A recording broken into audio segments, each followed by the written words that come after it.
if you had Duke in that spot or a Duke future, go pray to whatever God you believe in, because that defensive pass interference call at the end of the game was an abomination. Should not have been called. Then Duke scores, gets the 2-point conversion.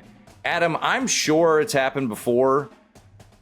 I can't recall seeing a team with a 6% post-game win expectancy to win a game, but that's what happened.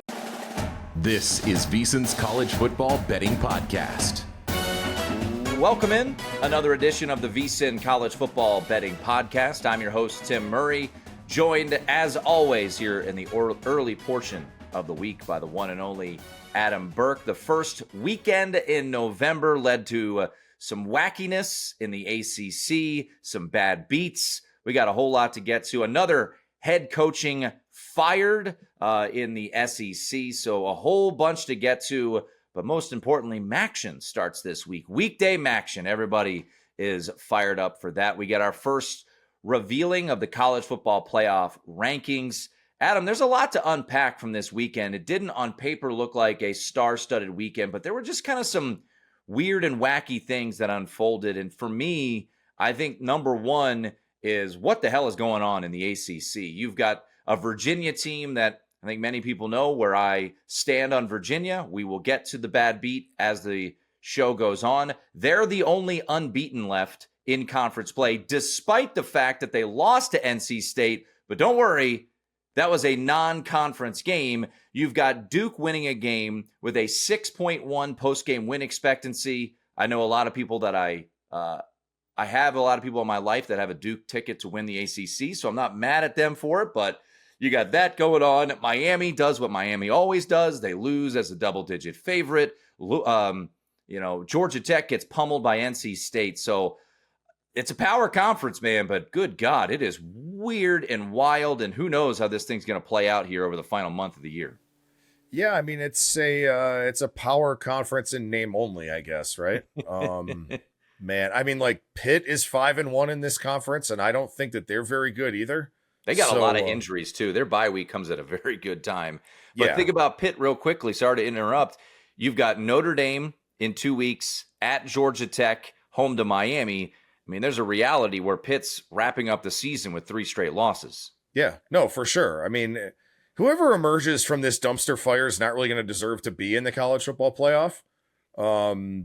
God, I hope it's Virginia, because I would love to pick against them. Yeah, I guess you're right. Georgia Tech, man, I mean, Haynes King throws for 4 bills and you still lose by double digits. Like, I don't know what the hell happened to their defense in that game against NC State. By the way, I don't even know what NC State is this season, but somehow 2 of their wins are Virginia and Georgia Tech. So, I don't know. I mean, this conference is just, it's nuts. And then like, one other thing, not that this is related to the college football playoff at all or anything like that. How awful is Syracuse? Oh, man. Ever since Steve Angeli went down, like, you or I would do better playing quarterback. Well, they started a walk-on who plays lacrosse. And it was one of those games, Adam, where I was looking at that point spread on Friday night, and I think Syracuse closed around a 1-point favorite. And I get it. It's UNC.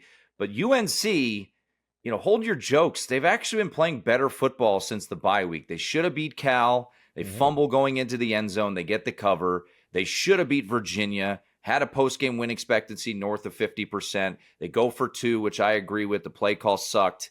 And then, they go up to Syracuse and they face whatever that garbage was. So, I'm feeling good about my Syracuse win total under 5.5. So, we should be able to cash that in their next game. I believe they play Miami next. So, yeah, Syracuse, a great story a year ago. One injury kind of changes everything for Syracuse moving forward. But I want to just kind of air it out real quickly with a couple of the endings that happened. And I'm not going to rant and rave. No one likes to hear that type of stuff. But let's start with Georgia, Florida. And you got the fired coach bump. Georgia gets the win 24-20. And I know a lot of people were very happy, or a lot of people were very upset, depending on what side you were on, as Gunnar Stockton took the knee at the 1-yard line. A couple things about that play. First, I'll just say this. I did not have a full game bet, so I was not invested in this game. I had Florida first half, which was able to cash. It was the right football play by Gunnar Stockton.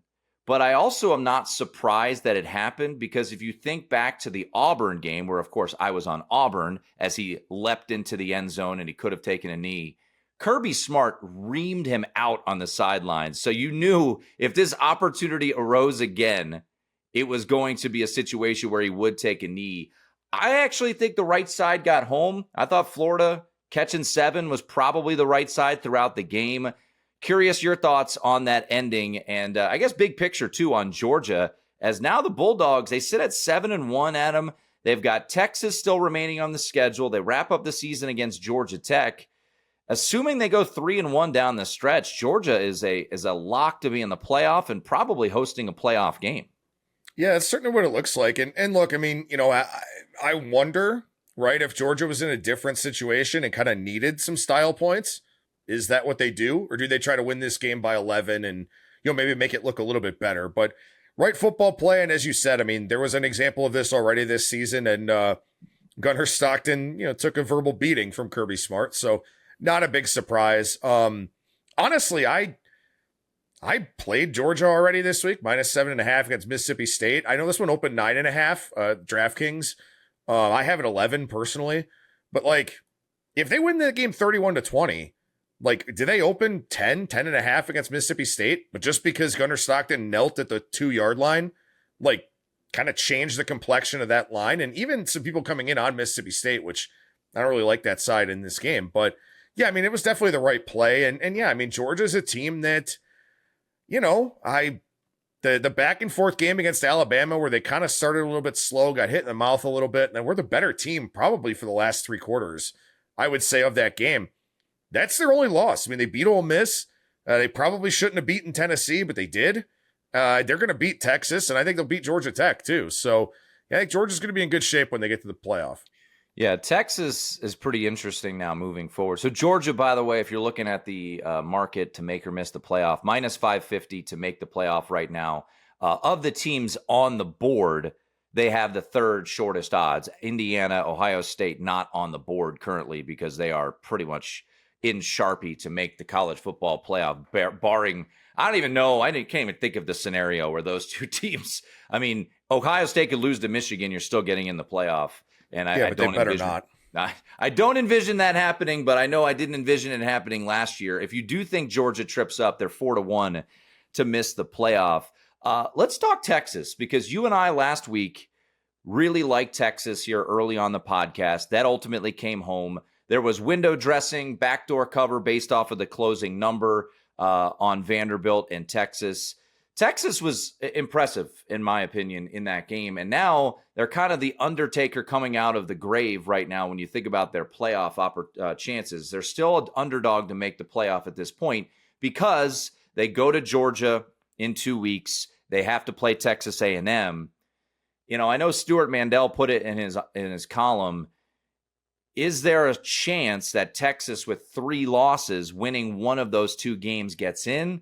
I don't think it's crazy, considering Oklahoma's playing better now. They just beat Vanderbilt, so they do have a couple of good wins. I know good losses aren't really a thing, but Notre Dame fans like me are saying, oh, look, good loss, good loss.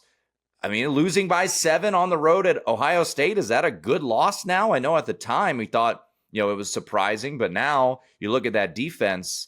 I think Texas, if they're, and it's a big if, I'm not saying they are, because they're home against A&M, at Georgia, and they have Arkansas, which we can discuss that dumpster fire of program, whatever it is, a little bit. But Texas has got a shot here, man, to make the playoff. And I don't think anyone wants to see it, but that win on Saturday kind of kept them alive, certainly talking about making the college football playoff. I'm really interested to see, what happens tomorrow night, Tuesday night, when we get our first college football playoff rankings, and see kind of how Vanderbilt is graded, because I really don't think that they're that good of a football team, right? They certainly weren't a top 10 caliber football team like they were over the weekend. I mean, Diego Pavia's numbers really aren't that great. In fact, they were actually pretty good in the game against Texas, but again, a lot of that in garbage time. But I don't think this Vanderbilt team is really all that good. I think a lot of people just kind of got swept up in the narrative of hey, this team is really fun. Diego Pavia, underdog roles, all this kind of thing. And people just kind of overranked them in the top 25, I don't really think that they're that good of a football team. So I'm curious to see how that win actually gets graded for Texas, because again, I mean, Vandy, like, nothing against Alabama.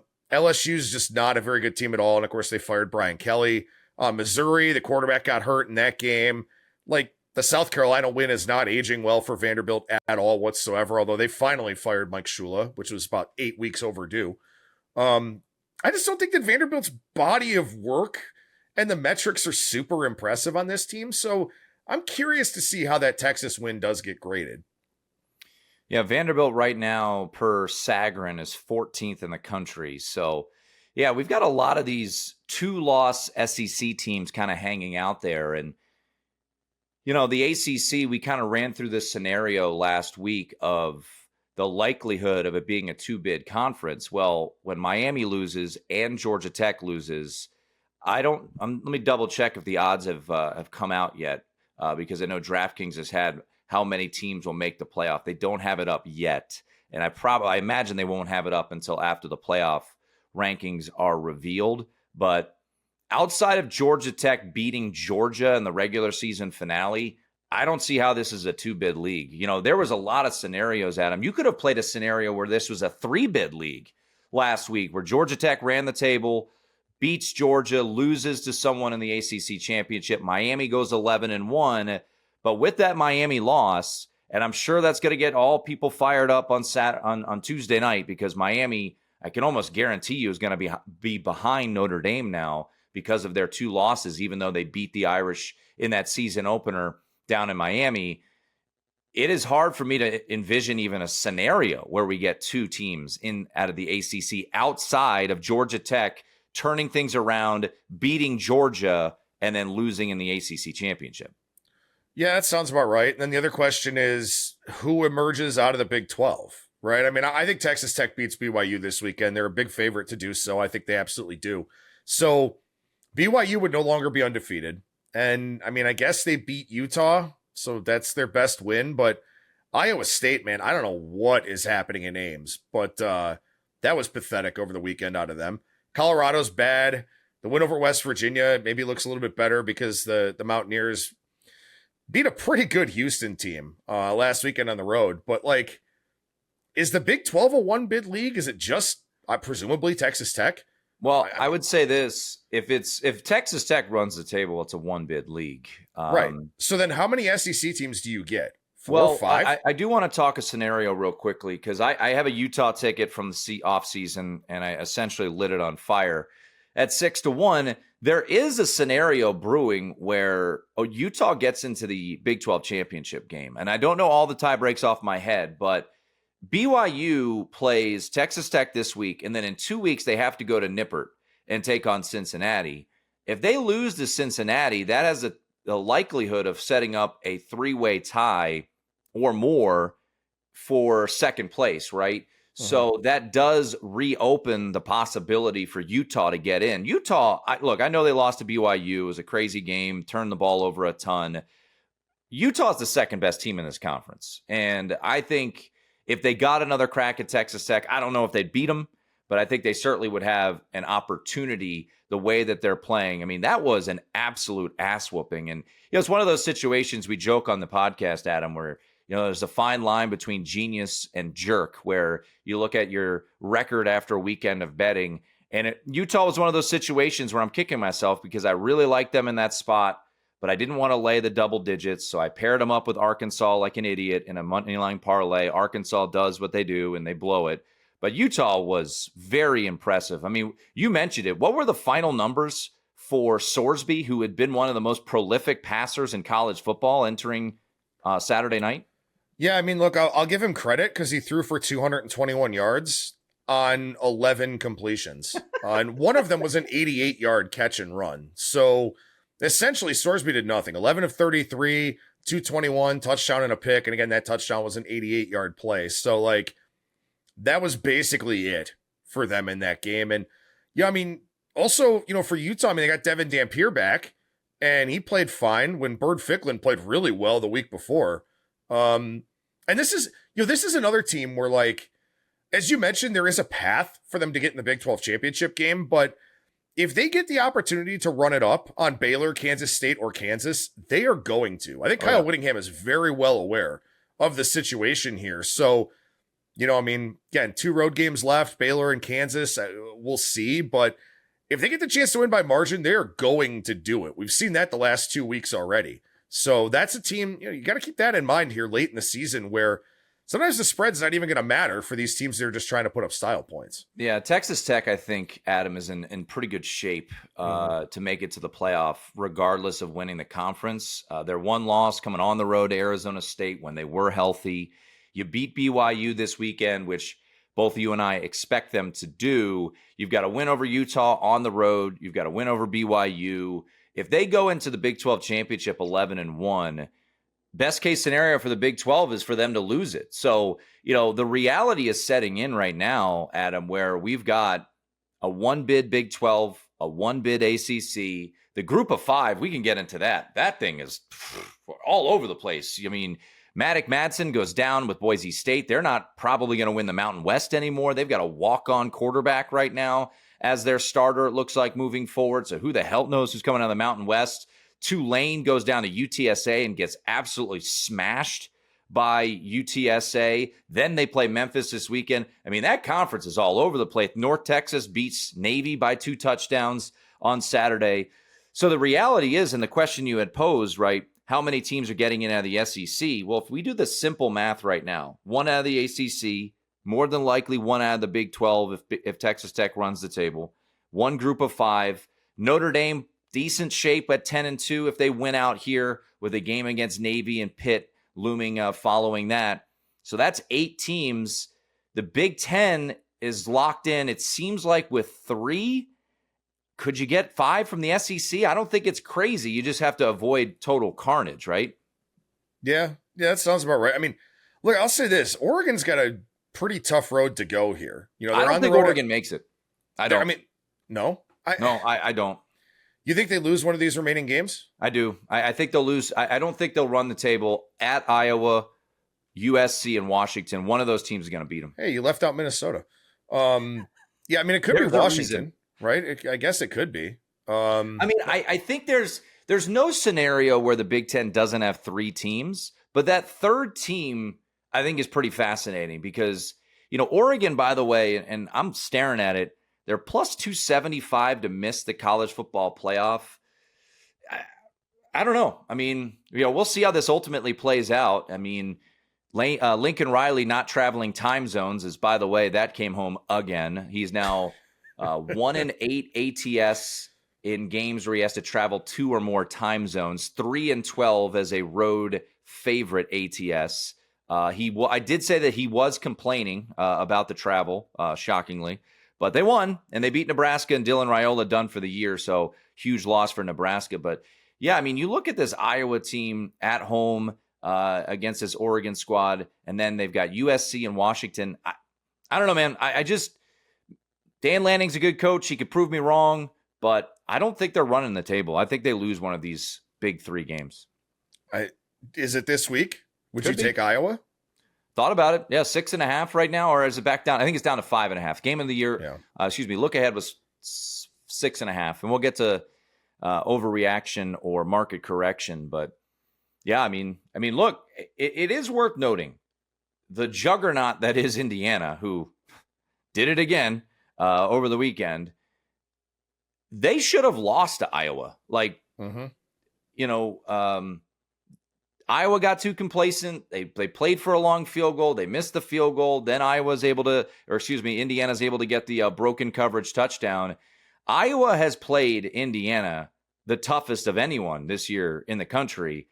And Oregon hosted Indiana, as did Iowa. And, Iowa played better against Indiana than Iowa did. Yeah. No, I mean, you're absolutely right. Look, here's, I don't want to call this a conspiracy theory. I'm not going to, but this is another one of those examples though of money talks in college football, right? If you have the chance to put the big Nike brand in there in Oregon, maybe that's something that people kind of push for, or, if again, and this scenario is setting up really, really well for your Fighting Irish too, where They're going to have 2 losses, but they're going to be from very early on in the season. They're not losing a game the rest of the way. So they're going to go 10-2. They don't have a conference championship game. They Which play like they did on Saturday, Adam. Good God, that was they're not losing. That was a poop-tastic performance, but they got out of there. Ugh. I mean, look, those things are going to happen, especially when you played USC, prior to that, you played at such a high level that like all of a sudden those types of things are going to happen. Plus, had to be a look ahead spot worrying about Navy and the option and, installing some concepts for that because Boston College is horrible. Well, and I think they knew that Stormy was on the sideline, so they wanted to give her a good game, and they didn't want to give her a blowout. Makes sense. By the way, is Boston College going to have a coaching opening as well? Are they going to fire Bill O'Brien? I don't know, man. I mean, here's the thing too, and I know we're kind of all over the place, but like everyone's getting fired, right? Before the start of the podcast, you're like, "Hey, should Maryland fire Mike Locksley?" And I'm like, it makes some sense. The numbers are not great. They had a terrible year a year ago. It was pointed out by Stu Mandel that since 2022, Maryland is 12-2 in August and September, and 4-15 in October and November. They are 0-37, as my buddy Al Galdi pointed out on Twitter, against ranked Big Ten teams since 2014. So, yeah, you could make the argument that he should be let go because Indiana hired James Madison's coach and now is number 1 or number 2 in the country. And why couldn't Maryland do that? But like, is every school just going to fire their coach? I mean, that's the crazy thing as this all plays out here, Adam, because we saw another firing, as you alluded to in the start of the podcast. Auburn fired Hugh Freeze. Mike Norvell, I know they got a win over Wake Forest. Maybe he can save his job as this down the stretch. Who knows how that plays out? Wisconsin hasn't fired Luke Fickell yet. Seems inevitable. So, like, how many damn jobs are going to be open at the end of the year? There's going to be a lot of them. You know what? It was. I know that Tulane lost to UTSA, but it's been a good couple of weeks for John Sumrall because his agent's going to be able to pick wherever he wants to go and get a giant bag to do so. Same thing for Bob Chesney at James Madison. James Franklin. Who's going to hire James Franklin? He'll have his pick. What are we thinking here? I know Bruce Feldman has reported that Virginia Tech really wants James Franklin. I think that would be a really good landing spot for him because you don't need the cash, right? You've got this $50 million buyout. It's offsetting, but you don't need a huge salary. Right. And he knows the DMV. He was the coach in waiting at Maryland forever. He went to Vanderbilt, had success at Penn State. If you're Virginia Tech, oh my God, I'd be over the moon about getting James Franklin. If you tell me, if I'm a Hokie fan, if I'm Ryan Kramer, and I'm saying, you give me 9 wins every year and I can't beat, top 10 teams. How many top 10 teams are coming to Blacksburg? I mean, that's right. Yeah. I mean, with the current state of the ACC, that's a perfect job for him. That's what I'm saying. Yeah, that one makes a lot of sense. It really does. But he could go to the SEC. Could he go to Auburn? Could he? Do you think an SEC athletic department's going to hire him when he can't win a big game against a top 10 team, which is what you have to do in the SEC? No, I know. But if I'm James Franklin, I mean, I would much rather go to UCLA or Virginia Tech and, maybe a little bit of I'd go to Virginia Tech. I'd be honest. Like, that's the spot I would go to. They have a passionate fan base. You have a pipeline to the DMV. You can be the biggest brand in your state really quickly because Virginia, it is what it is. They're having this fortunate season, but I'd go to Virginia Tech. You've got a great, entrance. You just don't win games following your cool entrance, but I'd go to Virginia Tech if I were James Franklin. I think so too. I think that would be a really good spot. Also, like, not for nothing, Sean Lewis at San Diego State. I mean, he's kind of coaching himself into a nice little upgrade here. Yeah, we need to talk about that game because crazy market movement on San Diego State, Hawaii this week. But San Diego State, man, I did a radio hit with my buddy John Schaefer in San Diego. He's the voice of the Aztecs because they showed up last week on the college football playoff odds, Adam. They were 22-1, and now you see Boise, they lose Maddox Madsen for the season. San Diego State is the odds-on favorite now to win the Mountain West. They've only got 1 loss on the year. Like, it's not crazy to have San Diego State in the discussion to potentially make the college football playoff with everything that could unfold in the American. And then, James Madison will probably be 12-1 as well, but it's not the craziest thing in the world for San Diego State to potentially make the college football playoff right now. Well, and that's one too where, the metrics are really, really strong for this team, right? I mean, they've given up 41 points in their 4 conference games, 80 points in their 8 games overall. They're not really an offense built to run it up necessarily, but maybe that's something that Sean Lewis wants to do going forward if he gets the opportunity, especially if they can do it to Boise State coming up here. Like, that's what I think you need to do, because defensively you're going to play well. They got to get through this week's game against Hawaii, which I know you and I both have thoughts on that one.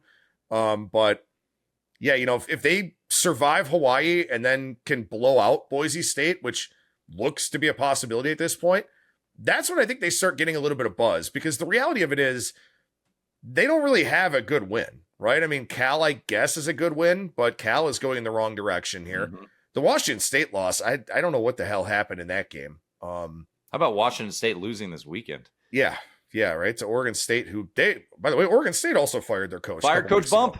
So, yeah, there you go. I guess it worked. 10-7. What a thrill. Did you look at the box score for that game? I know we're all over the place, but did you look at the box score? I had it on my, I'll just say, unique quad box. It made the quad box this week because of other circumstances. But I kept it on. How about CBS having that game? Hilarious.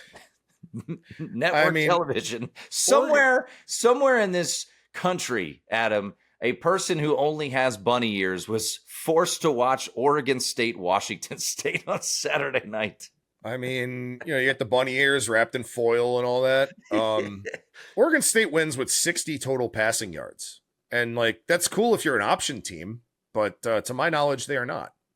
I don't know what they are. But they don't know what they are. But good for them to get the win. In Washington State now, they've got a bit of an uphill climb to make a bowl game this year. I was just looking at some post-game win expectancies. Oregon State actually had a 55% post-game win expectancy, according to Bill Conley. So yeah, pretty crazy one. I think the fact that we're just jumping all over the place here just kind of speaks to what college football is nowadays. The elites are elite, the bads are bad, and everything in between is just interchangeable week in and week out.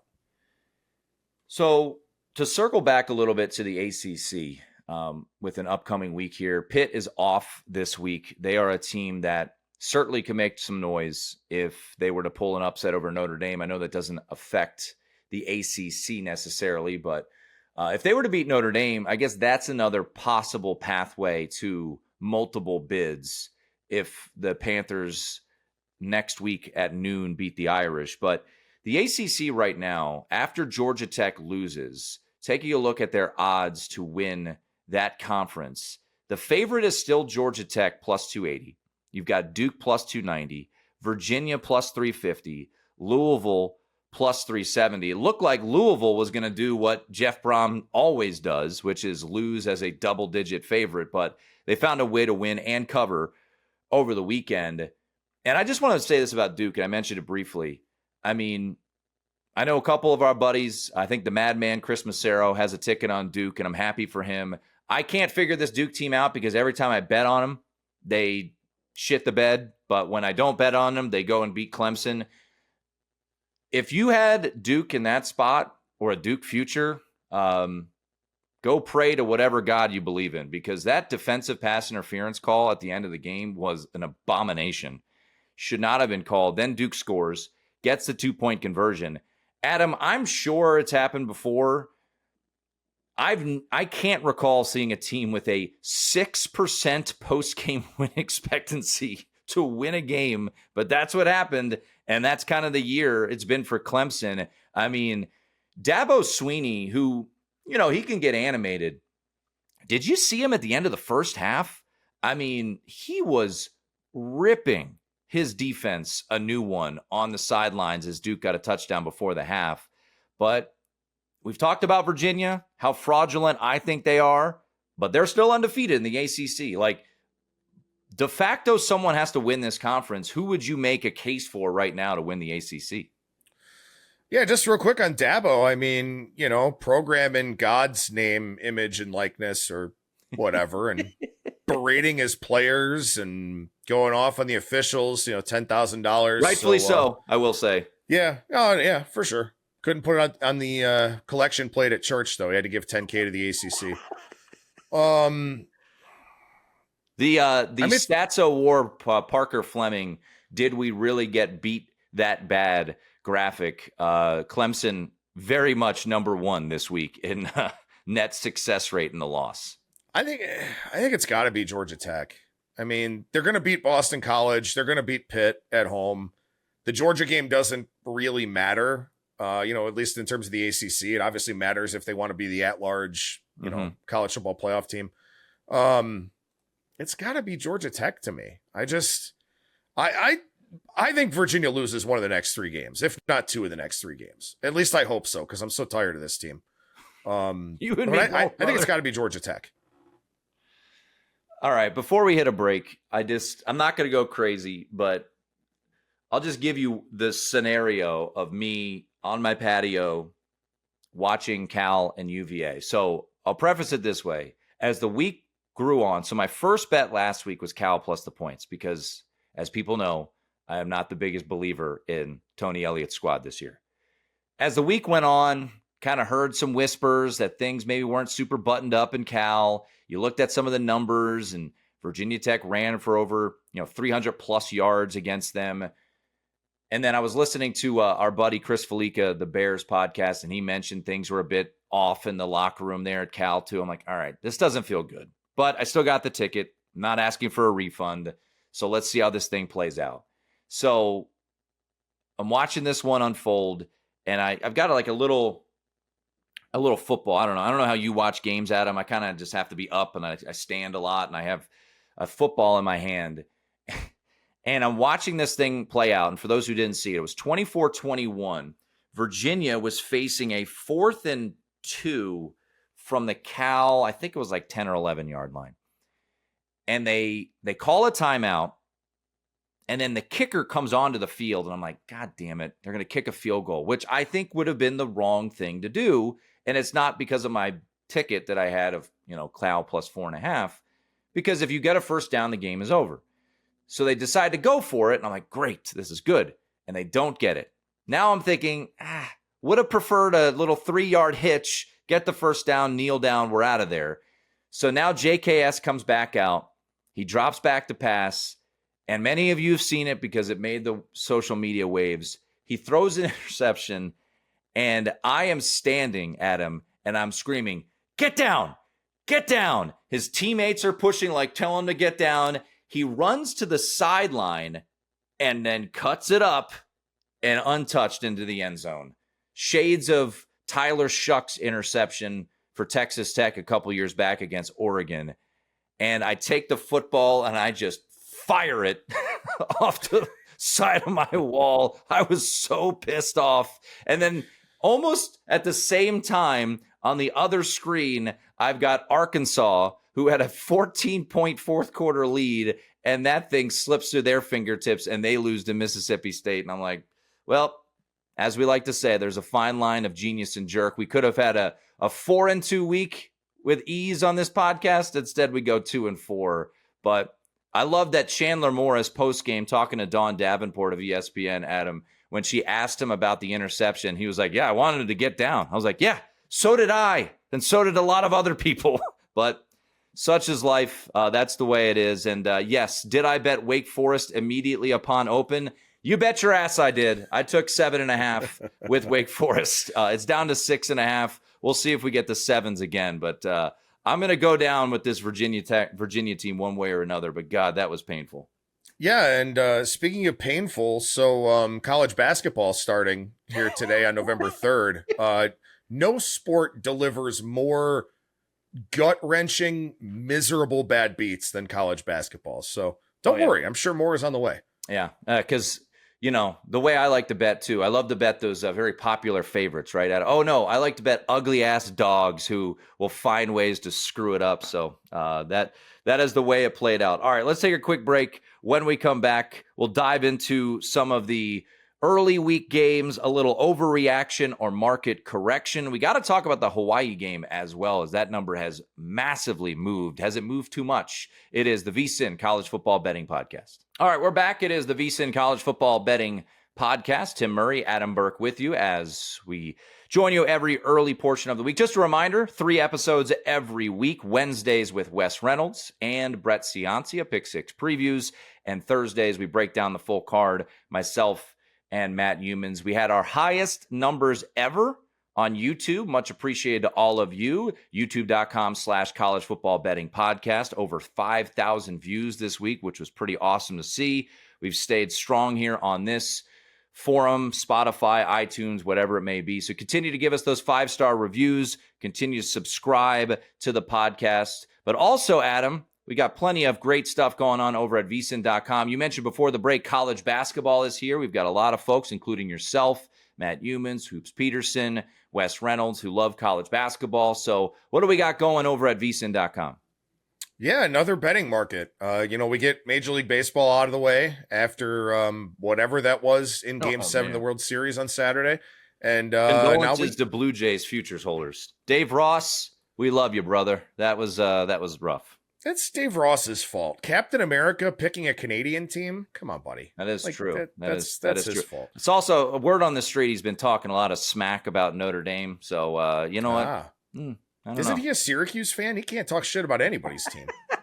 I mean, Syracuse CJ Carr has better, he has better series than what Joe Filardi had in the last game for Syracuse. I mean, you saw that box score, right? Oh, yeah. What was he? He was 4 completions or 3? 4 for 18 for 39 yards. Whatever. And apparently they thought that he was good enough to play over the guy, Ricky Collins, who was playing, who had a 6-to-8 touchdown interception ratio. But anyway, yeah, college basketball over at vsin.com. College basketball betting guide, still worthwhile, still going to be relevant for a little while because these teams, there's going to be a lot of moving parts for the next several weeks here. But like I said at the top of the show, as I said on the numbers game here too, it's an inefficient market. It's a good one to jump in on as early as you can. So get involved with college basketball. Obviously, we're doing a lot with it over at vsin.com. But, we're actually in a little bit of a lull with betting guides, which is nice, just because we had so many in such a short period of time. College football playoff betting guide will be the next one, but daily NBA and NHL picks, golf is picking back up again. UFC is always going on. We cover it all over there at vsin.com. So vsin.com/subscribe if you want unfiltered access to everything that we do. And just a reminder, shout out to our good friends at Rainbow Authentics. They've been a proud sponsor of this podcast all year long, helped us go out to the islands prior to the start of the season, had a couple of live broadcasts. And if you want to help out Hawaii athletics, also get yourself some game-used apparel, autographs, maybe a word on the street, some Tokyo Toe merchandise as he set the school record for most consecutive field goals made. You can check them out, rainbowauthentics.com. Every item tells a story, whether it's that game-worn jersey, signed ball, or unique collectibles. You'll be helping them out. So beyond the memorabilia, they're committed to supporting the community. Their mission is rooted in empowering student athletes and coaches, strengthening local programs, and giving back to Hawaii with pride. You always see me wearing this hat. They've got other gear coming out soon, so check them out, rainbowauthentics.com. Mahalo to our friends over at Rainbow Authentics. That leads us into a little overreaction or market correction. And shout out to Matt Grill and the team over at DraftKings. They put up 10 to 12 games every week on Wednesday. And I've been charting them, if you want to check it out, on Twitter at @1TimMurray. And they put up the San Diego State-Hawaii game. They gave us a look-ahead line, actionable look-ahead lines. And I guess it was too short, Adam. The look-ahead line was 2.5 in favor of the Aztecs. And after this weekend, it is now 7. And on Monday, this thing got absolutely bulldozed all the way up to, there was a 7. Actually, there still is a 7.5 at FanDuel right now as we record in favor of San Diego State. So, yes, we'll get into, how well Hawaii has done at home under Timmy Chang in just a moment. But, statistically speaking, as you like to look at things kind of more numerically, man, this is a big move on San Diego State. Yeah, it really is. So I was against San Diego State last week. I had Wyoming plus 10.5. I correctly assumed it would be a very low scoring game and figured 10.5 point head start would be the way to go. As it turns out, Wyoming was only able to score 7 points. But one of the big reasons why, so San Diego State, according to Brian Fremeau over at BCF Toys, they have played the 133rd ranked slate of opposing offenses this season. So yeah, their defense is really good, but also they haven't played any good offenses really. So they get a pretty good one this week in Hawaii. You know, I watched the whole game on Saturday night, and Hawaii, it was one of those games too where I took the 2.5 with Hawaii. I kind of didn't love the bet. And as watching that game, the defense just got absolutely shredded. And makes sense because San Jose State is this spread and shred offense. Danny Scudero, I don't know. I think he's a sophomore. That dude is definitely not going to be at San Jose State next year. I mean, you talk about super productive wide receivers. He was at FCS Sac State last year. He's got over 1,000 receiving yards. He couldn't be stopped by this Hawaii defense. He went for 215 yards, but you pointed that out, right? Micah Alejado in this Hawaii offense is humming right now, and they're on the island underneath Timmy Chang. I believe the number is 18-6 ATS at home. They are the best cover team since 2021 at home in college football, them in Alabama. And, you know, offensively, you mentioned it, right? Micah Alejado, since he's gotten healthy, 457, 413, 301, 367 through the air, 12-2 touchdown to interception ratio over the last 4 games. This will be the best defense that Hawaii has faced, but San Diego State, let me point this out. I mentioned this off air, so let's bring it to the light here. These are some of the passing offenses that San Diego State has faced in recent games. Northern Illinois, 134th. Colorado State, 104th. Nevada, 125th. Fresno State, 112th. Wyoming, 102. So you kind of have a clash here of a really, really good defense going up against a really, really potent offense. And then the question is, you know, will San Diego State be able to score enough against a defense that certainly looks leaky at times like the Rainbow Warriors? Well, and something else too, you know, even in that game against Fresno State, EJ Warner didn't play that game. It was Carson Conklin who got the start, I believe his first career start in that game. So 20 of 42, 182, 2 picks. So San Diego State, you know, I mean, not only have they been playing some bad passing offenses, but, you know, they've also kind of run into some situations where, you know, teams are kind of changing quarterbacks, right? Jackson Brousseau was getting the start for Colorado State. Braden Fowler-Nicolosi had been benched. And of course, you know, they fired Jay Norvell shortly thereafter. So they've gotten pretty fortunate too with the quarterbacks that they've played, either not facing the starter at the beginning of the season or, you know, a starter that's been hurt, getting replaced, stuff like that. And also Jaden Denegal, the quarterback for San Diego State, Walker Eggett threw for about a third of the passing yards that he has for the season in the game against this Hawaii defense last time out, 458 on just 20 completions, by the way. Denegal's got under 1,500 passing yards for the season. So this should be an easier test for the Hawaii defense. Like you said, they're not going to get spread out by San Diego State. Maybe they're going to have to step up a little bit more in the physical department, you know, in the trenches, specifically on the defensive line. But San Diego State's offense is nothing special at all whatsoever. So I don't know, man. I think 7's too much. I like Hawaii again. Yeah, and if you do have access to FanDuel, 7.5 minus 20, and that is a bet that I made. So I'm in on Hawaii. Plus the 7.5, I know, shocker, I bet Hawaii yet again this year. But 18-6-1 ATS at home, as mentioned. And they did find a way a couple weeks back to cover that game against Fresno State. But sticking with the market correction or overreaction bit that we do every Monday, what about Indiana? This thing, look ahead, was 11.5. It's now 15.5. I imagine you watched a lot of Penn State, Ohio State, being an Ohio State guy. At this point, man, I can't bet against Indiana. I know that's something you never should say. I tried to do it a couple times last year during the season. Didn't work out all that well until the playoff. This isn't the spot for me to bet against Indiana. You know, I thought maybe last week was going to be a tricky spot. I stayed off. I'm proud of myself for doing that. I don't know. You can make numbers high enough for this Indiana team right now. They are absolutely bulldozing teams, and Cignetti is a bully in a good way. He just covers numbers. Yeah, this one's it's too high at this point. But like you said, I mean, you're not really excited going out there and betting against Indiana. I mean, Penn State is still a talented team. They seem to be just kind of like the old one-arm man in the boat thing, just kind of going in circles. They don't really seem to have a direction in mind. They don't really know where they're actually going. But they're still a talented team, right? I mean, Ohio State's leveraging their pass offense so well at this point in time that they're just surgically efficient.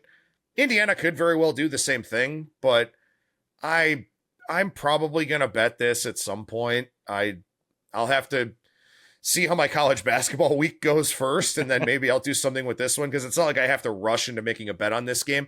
Hell, it may touch 16, 17. It might not stop. Yeah, it may not stop. I mean, I will say this, right?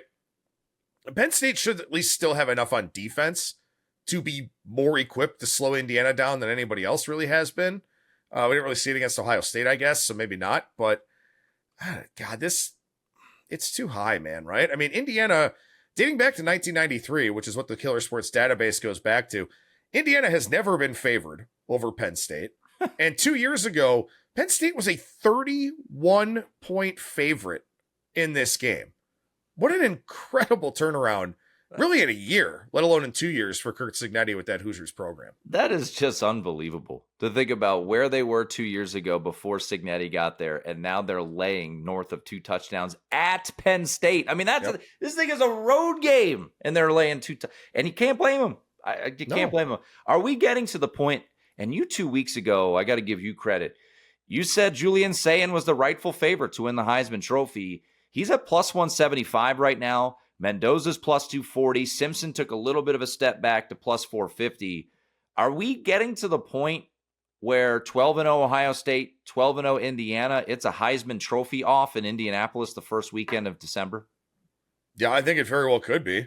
I mean, Ohio State did get a little bit of a decent running effort out of Bo Jackson in the game against Penn State, but I told you this. They've realized they have to throw the football. Julian Sayin takes such good care of it. Jeremiah Smith's always open. Carnell Tate's always open. I mean, the kid's completing 81% of his passes so far on the season. And look, I get it, right? You can poke holes in Ohio State's strength of schedule now because Penn State sucks. Illinois was way overrated coming into the season. Wisconsin is, I don't even know how to describe them. Washington's a pretty good team. Washington played well in that game up in Seattle. They just couldn't score, which is kind of a thing against Ohio State's defense. But Purdue, UCLA, Rutgers, there's no slowing Julian Sayin down in those 3 games. And again, Ohio State damn well better beat Michigan this year. Should have did it last year, But, I mean, yeah, at this point, the Big Ten championship game could very well be a Heisman Trophy game. I agree with that, because one of those 2 quarterbacks has to have a signature moment. And I think Julian Sayin has to, because Ohio State's running game just isn't good enough. I can't wait for that game. Hopefully it is 12-0 versus 12-0. Could very well be 1 versus 2. Wouldn't be surprised if it's 1-2 on Tuesday night. I think Indiana probably will be the number 1 team in the country. I'm not saying I'm confident in that. I don't think it really matters. It'll all figure itself out. But yeah, Alabama, they have a couple more opportunities, right? They've got the big one this weekend against LSU, which we can dive into, even though it certainly isn't as big as we thought it was going to be.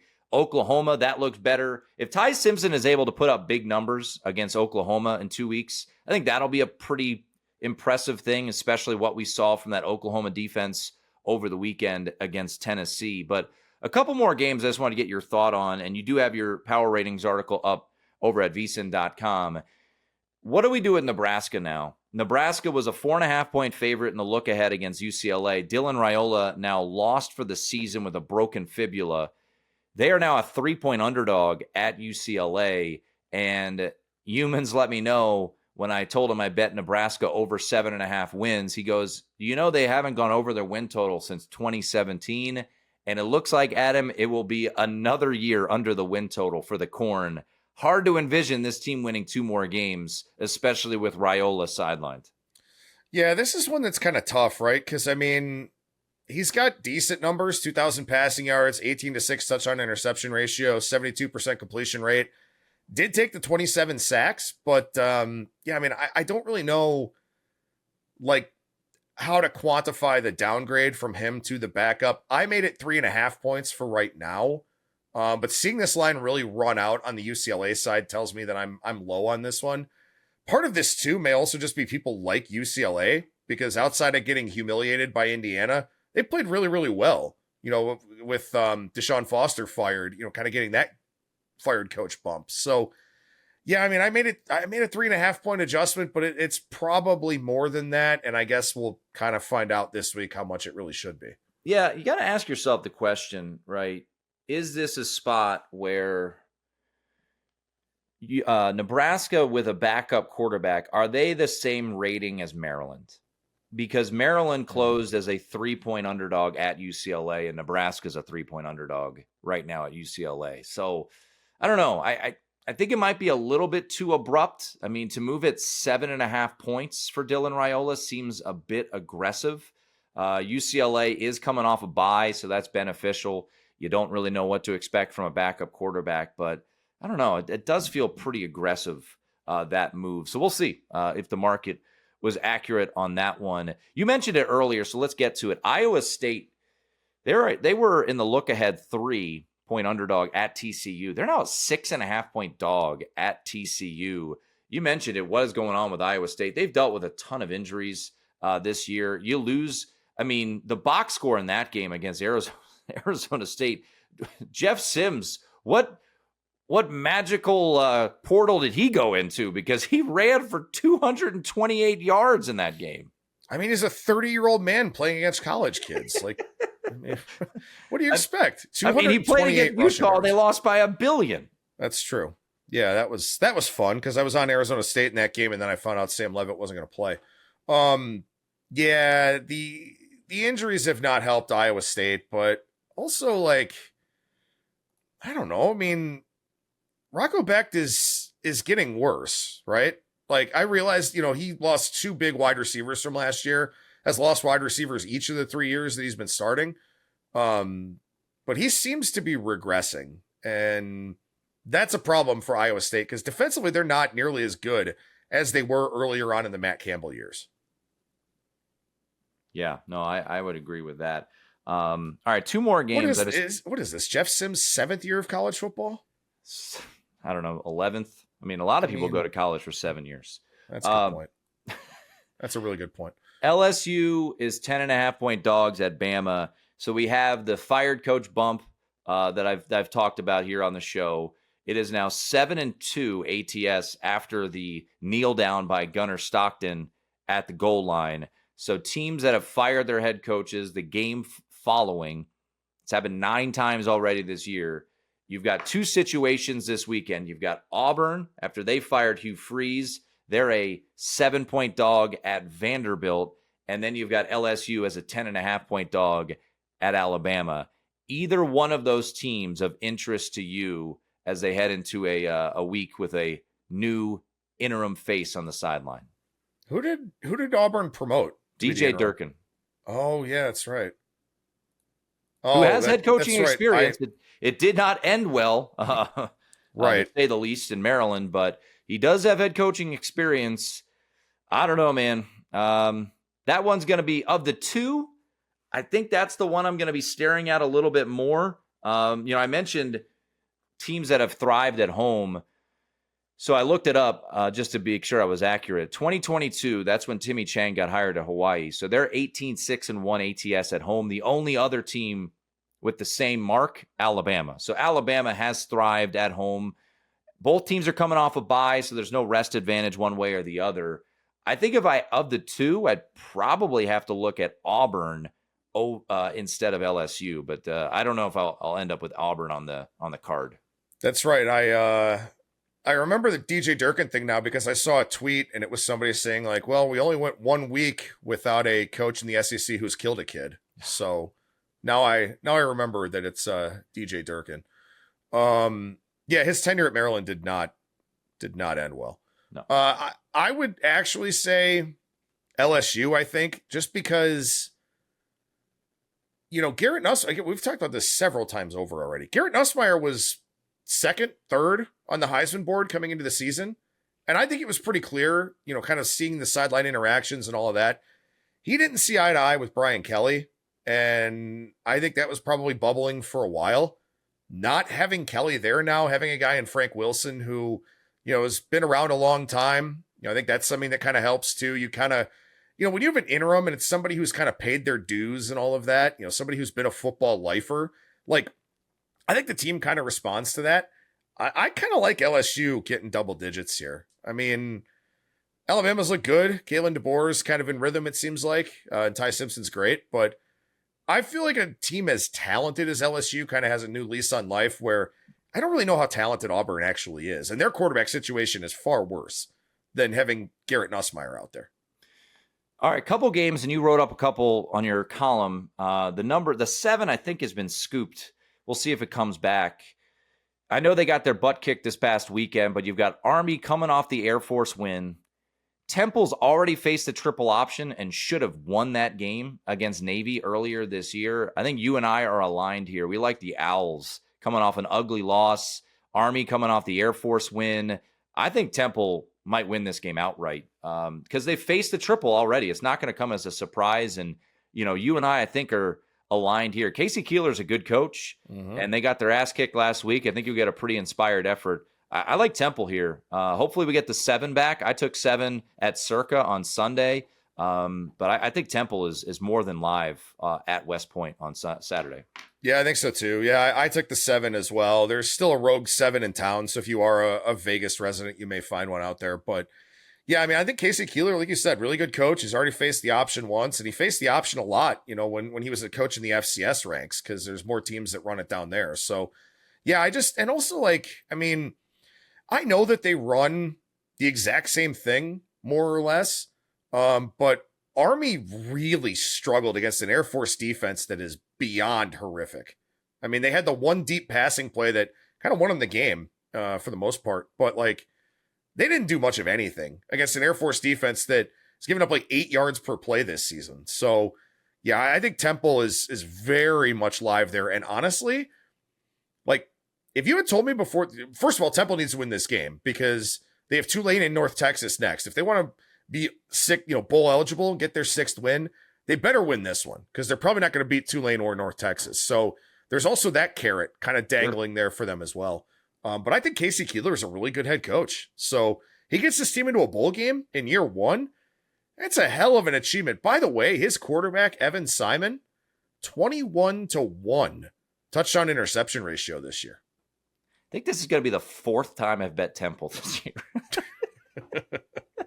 I bet him against Georgia Tech.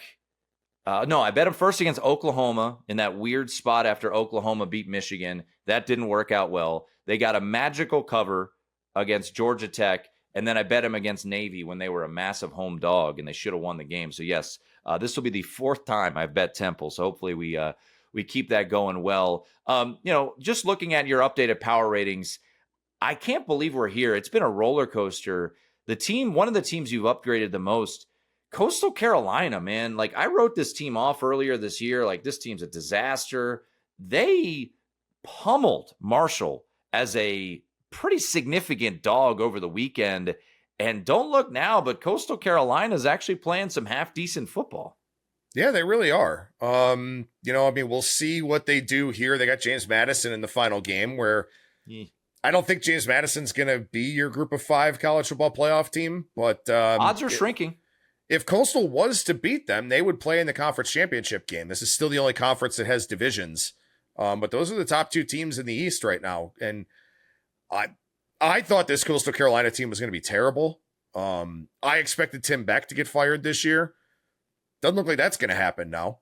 I don't know what has gone on. And the weird thing is, too, so they went to Samari Collier as the starting quarterback. He's completed 46% of his passes. 46%. And yet they're winning games and dropping 40 burgers on teams. So I don't know what the hell's going on down there, but all of a sudden they're a much improved team. laying over a touchdown against a Georgia State team that is, I'm quickly finding out, like a bottom 5 power rated team by the market. So we talked San Diego State. You upgraded them 3.5 points. Couple of your downgrades have to do with quarterback injuries. Boise State down 4.5 with Maddox Madsen. Nebraska down 3.5, as we alluded to, with Dylan Raiola.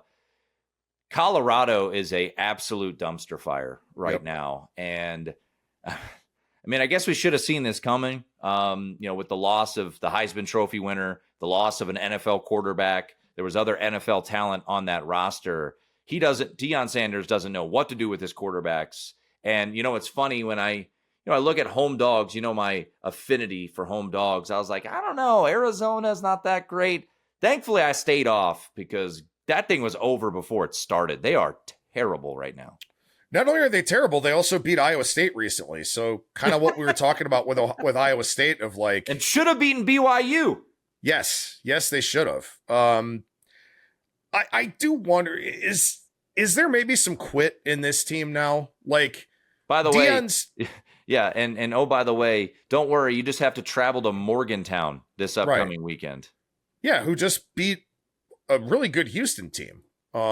This is, I'm going to have to lay it with West Virginia here. I don't like it. Obviously, I don't love laying numbers with teams that are not particularly good, but and coming off huge wins. And but like, we all know that Deion's done, right? Like, he's just going to have to be. The health concerns.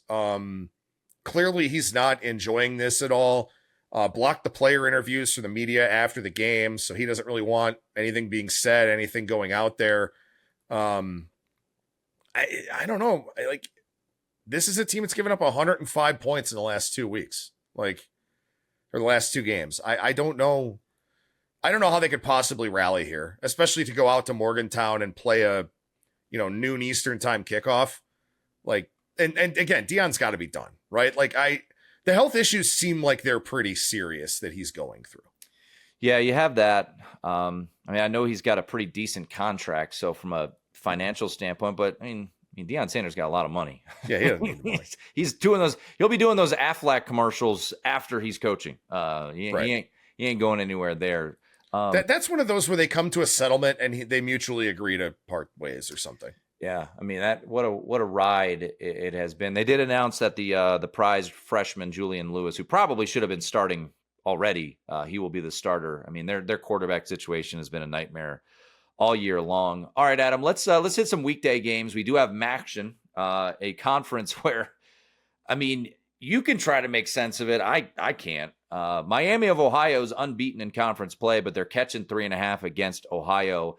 Akron, is that your alma mater, Akron? Yes, sir. Go Zips. Double-digit favorite against UMass. You got a little nugget on that. Fear the Roo. So we'll see if this line holds. I don't know that it's going to. It's 10.5 in some places. It's 11 at Circa out here in Vegas. But if this closes 11 or higher, it'd be the first time since 2017 that Akron's been an 11-point or more favorite against an FBS team. And it was Kent State that they were favored against. I'm not a trends guy. I don't care about trends. There's too much turnover in college football. Programs change, coaches change, all those different types of things. But I will say this. Akron last 37 games laying 11 or more, 11, 25, and 1 against the spread. I think there's 2 things to take away from this. The first one is UMass is god-awful. They're the worst team in college football, right? By far. Yeah. I have this number pretty dead on. I have Akron minus 11. UMass is power rated 33.5 for me or something like that, which is about as low as it gets. So they're horrible, right? They have so many injuries that their head coach was playing scout team on defense prior to last week's game. So that's how beaten up they are, and they're not good to begin with. There's 136 FBS teams. Jeff Sagarin does FBS and FCS. Yeah. He has them at 226. That sounds about right. I have UMass a 5.5 point dog on a neutral to everybody in Division I FBS. Charlotte would be a 5.5 point favorite over them. Let's get Sam Houston versus UMass. We need it. I would have Sam Houston 8.5 point favorite on a neutral. Oh my God. Which is probably too high. But yeah, so UMass is horrific. Honestly, Akron, for being the butt of a lot of jokes, as they really should be, they can't make a bowl game because of their low academic progress rate scores. So their bowl game is next week when they play Kent State, who just made Mark Carney their full-time head coach. And obviously the battle for the wagon wheel is huge. But that's their bowl game. Honestly, like, Bowling Green's awful. I might take Bowling Green on November 18th because Akron, their last game is November 18th. They can't make a bowl. Even if they ran the table, they can't make a bowl. And they have a bye the last week of the regular season. I don't know who the hell designed that schedule. But, yeah, so Akron, I mean, big expectations this week, and then their bowl game next week. So, Maction, alive and well, my friend. Wednesday night, if you want to fade Jason Candle as a double-digit favorite, you get another opportunity. Toledo laying 2 touchdowns against Northern Illinois. I believe the number is 10 losses as a double-digit favorite. I mean, this NIU team, I've bet on them once. It was the game against San Diego State, 6-3. What a barn burner that game was. Can you do it? Can you take the points with the boys from DeKalb?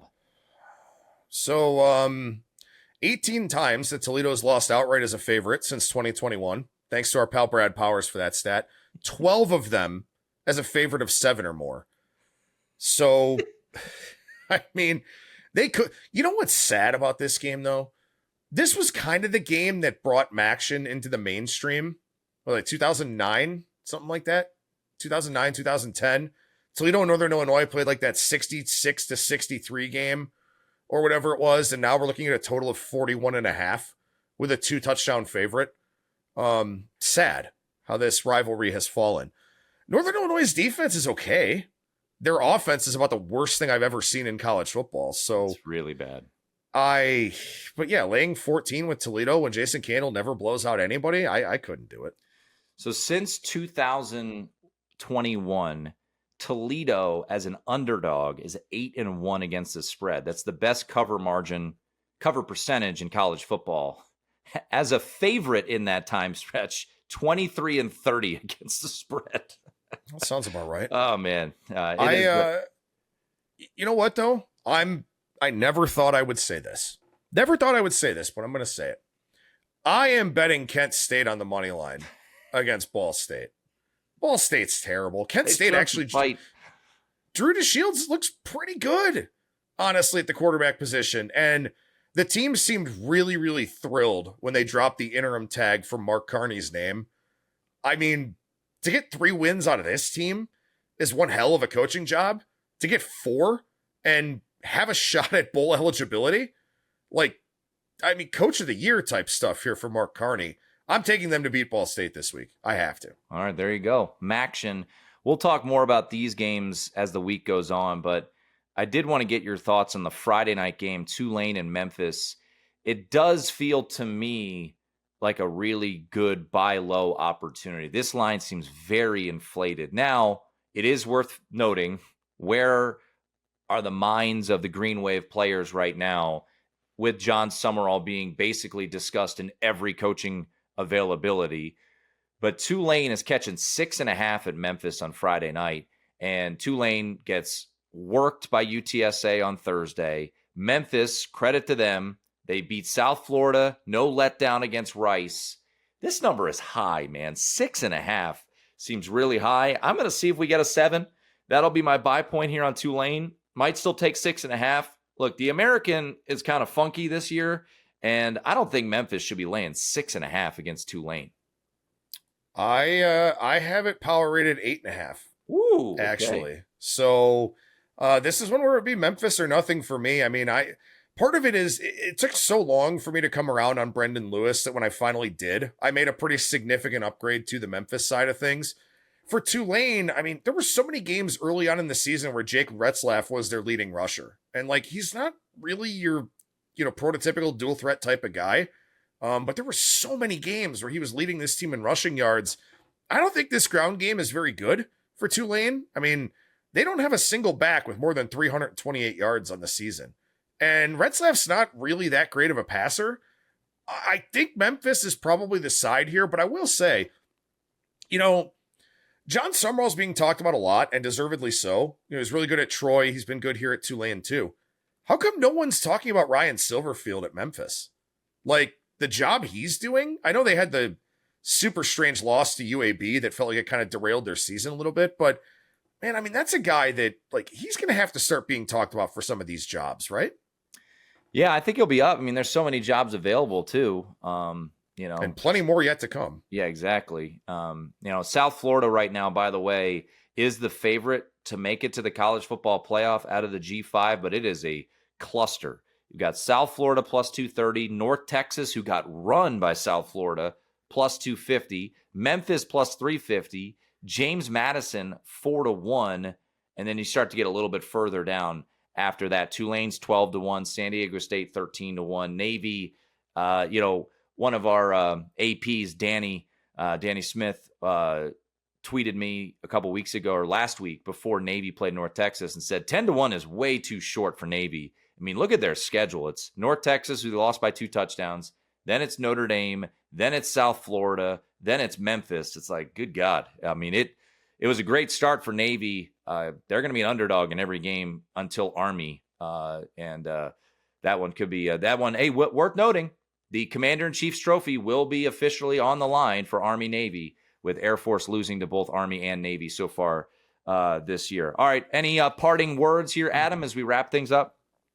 Thrilled about Maction, of course. That conference is so terrible that, like, you're flipping coins, man. Like, all the teams are bad, it seems like. But I will say, you mentioned it, Miami's 4-0 in conference play, and they're over a field goal dog to Ohio. Like, the line kind of tells a story type of thing there, yeah. I think, where the market's been pretty low on Ohio throughout most of the season anyway. I think the line's kind of pointing us in a certain direction there. Like, everyone faded Buffalo coming into the season, and Buffalo is tied for second in this conference. By the way, the one thing I will say that I'm very happy about, I was very exposed on Western Michigan over their season win total. And when they started as poorly as they did, I was like, oh shit, this is not going to be a good bet. Like, they weren't supposed to win any of those first 3 games, but they didn't really look great in 2 of them. Did play with North Texas, which, I mean, that performance is, aging better.